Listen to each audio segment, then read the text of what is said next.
Bueno, aquí tenemos las pantallas en el piso, ¿no? Que muestran lo que fue este gran entramado, muy complejo. La verdad que es más fácil a veces, y le damos la bienvenida mientras tanto a Nahuel Sasa, que ya está entrando, es más fácil buscar quienes no estaban involucrados aparentemente y a quién no se espiaba, porque la verdad es que empiezan a aparecer personas, hasta ahora los familiares también de las víctimas de el Ara San Juan, de los tripulares desaparecidos, realizan también su denuncia, algo que habían hecho un tiempo atrás. Pero bueno, bienvenido, Nahuel, porque aquí tenemos una gran cantidad de nombres, algo que parece ya venir con la figura de Mauricio Macri cuando hacemos el repaso, ¿no?, de lo que ha sucedido y por la causa en la que fue absuelto ahí unos días después de asumir como presidente de la Nación. Pero esta manía de espiar, ¿no?, es lo que nos toca analizar ahora.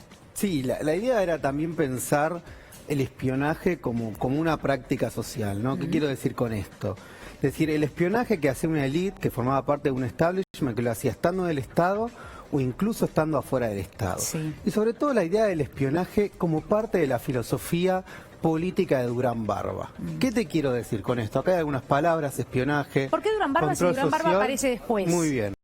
Temor, vigilancia y persecución. Yo te decía parte de la filosofía política de Durán Barba. Sí. Una de las cosas que pasó fue que a medida que Cambiemos iba perdiendo legitimidad por su fracaso económico, sí, más aumentaba la idea de Durán Barba de que el miedo le gane a la decepción económica. Ahí está. Uno podría haber dicho, hubo tres estrategias.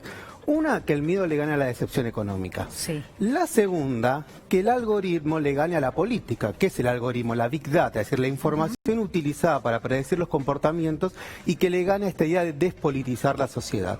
Y había una tercera que también me parece que era muy importante, que era esta idea de estigmatizar a la oposición. Si el espionaje tiene un doble sentido. Demonizar. Por un lado, obviamente, controlar la información. Sí. Y por otro lado, generar esa autocensura, esa idea de que vos sabés que te estás espionando, pero no sabés. Sí. Entonces, lo que eso termina haciendo es que vos te volvés como un policía de vos mismo, ¿sí?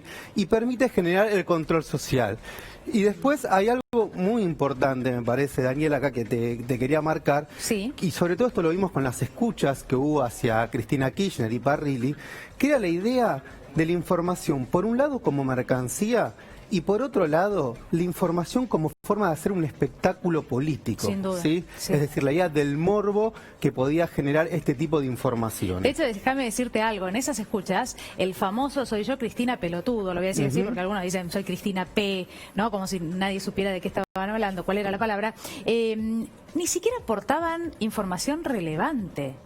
Se hicieron hasta remeras con esa frase. No había razón por la cual eso tuviera que difundirse. Razón, relevancia social, algo que nos importara a todos los argentinos, que nos modificara la vida, más que el sensacionalismo de escuchar a quien era o había sido presidenta de la Nación diciendo una mala palabra, nada más. Pero aparte vos fíjate que para mí parte del objetivo de eso era infantilizar a la sociedad.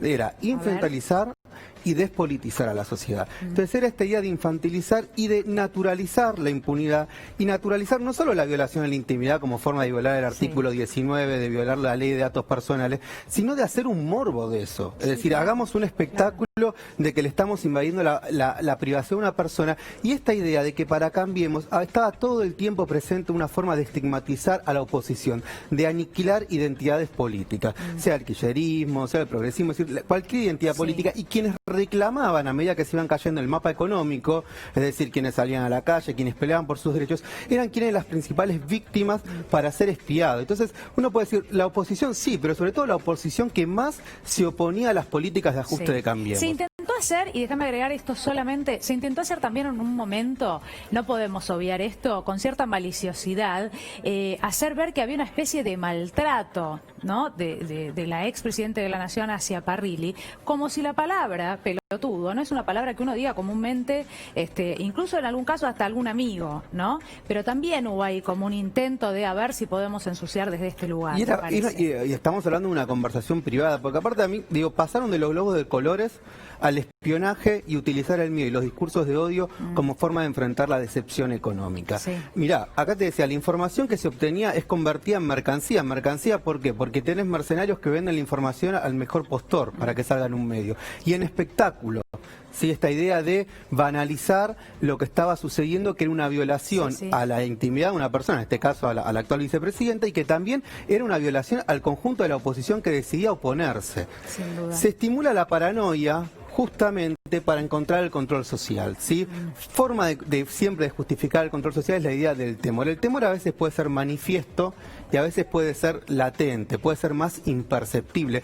Recordemos que en pleno auge de Cambiemos, lo que se estaba haciendo, cuando yo insisto con esta idea de la filosofía política de Durán Barba, y de Marcos Peña, obviamente, era pensar un tipo de sociedad en la cual la oposición era un opoficialismo, y quienes estaban resistiendo a esas medidas eran justamente las principales víctimas del espionaje. Y en este espionaje se buscaba tener una sociedad vigilante, es decir, una sociedad policía y una sociedad que se autocensuraba a sí misma. Entonces, me parece que es importante pensar el espionaje también dentro de este plano cultural.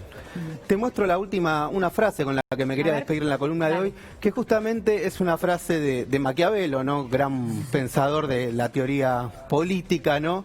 Pero no por ánimo de ubicarlo siempre a maquiavélico con el lado de estas cuestiones malas, pero sí con la idea de él, obviamente habla del temor como una forma de factor de poder, ¿no? Entonces, Maquiavelo lo que plantea en su libro El Príncipe es la idea que el temor es un miedo al castigo, y ese miedo nunca desaparece. Entonces vos podés tener mayor nivel de intensidad de temor o tener menores niveles de intensidad, pero cuando desde el Estado, y en este caso desde un grupo de poderes, desde una ceocracia, te estimulan ese miedo permanentemente, lo que vos generás es una sociedad que esté menos dispuesta a pelear por sus derechos.